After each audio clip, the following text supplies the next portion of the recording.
Merhaba arkadaşlar. Bugün sizlerle birlikte Amazon aldığım bilgisayarı inceliyoruz. Amazon'da Exa diye adlı bir marka aldım. Hemen inceleyelim. Bilgisayarımız bu şekildedir. Bu benim eski bilgisayarım. Hemen açalım.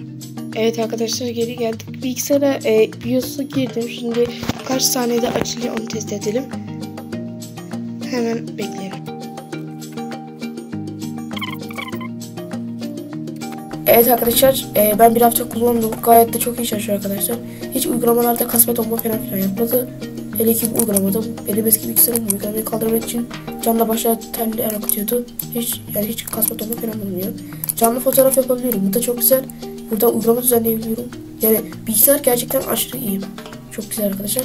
Şimdi oyun testimize geçip bakalım kaç FPS veriyor.